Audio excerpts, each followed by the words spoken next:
অনেক তো হলে ইডলি রেসিপি, আজকে মাত্র 1 কাপ সুজি দিয়ে আপনাদের এরকম স্পঞ্জি ধোসা বানিয়ে দেখাবো।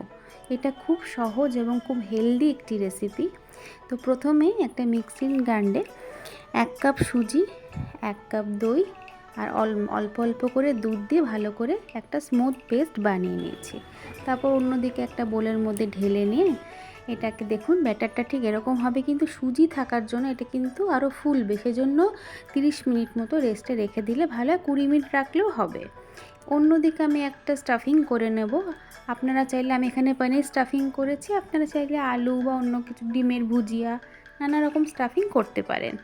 তো আমি দেখুন পনিরের স্টাফিংটায় পেঁয়াজ কুচি, টমেটো কুচি, একটু সামান্য আদা পেস্ট দিয়ে, সামান্য নুন, হলুদ, জিরে গুঁড়ো, সামান্য চিনি দিয়ে ঢাকা দিয়ে, এটাও পনির ভুজিয়াটাও খুব চটজলদি রান্না। আপনারা চাইলে ব্রেকফাস্টে যদি তাড়াহুড়ো থাকে, স্টাফিংটা আগের দিন রাত্রিবেলা করে রাখলেন, শুধু সকালবেলা ওই স্পঞ্জি ধোসাটা বানিয়ে ওর মধ্যে দিয়ে তাড়াতাড়ি হয়ে যেতে পারে, কারণ সকালবেলা অনেক সময় খুব তাড়াহুড়ো থাকে বলে সবটা হয়ে ওঠে না।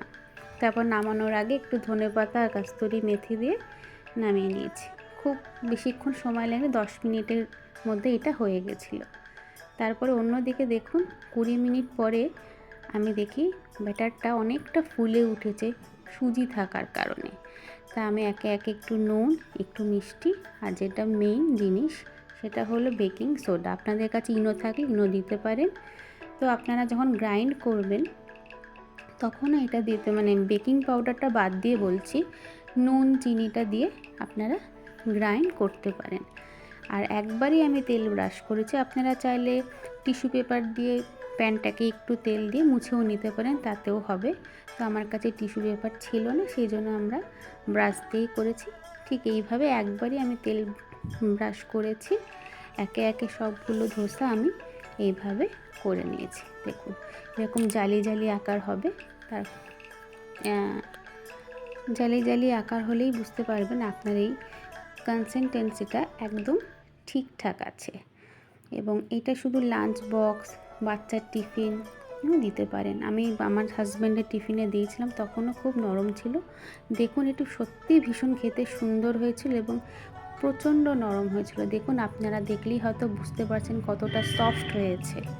দেখুন আপনারা চাইলে এটা শুধুও খেতে পারেন, সাম্বার চাটনি বা বাদামের চাটনি বা টমেটোর চাটনি। আমি এখানে টমেটো চাটনি দিয়ে পরিবেশন করেছিলাম। হ্যাঁ, আর এখানে আমি স্টাফিংটা এর ভেতরেই দিয়েছিলাম, কারণ আপনারা চাইলে স্টাফিংটা ভেতরে না দিয়েও আলাদা করেও খেতে পারেন। তো আমি এর মধ্যে দিয়েছিলাম, দেখতেও সুন্দর লাগে, আর টিফিন বক্সে দিলে জায়গাটাও কম লাগবে।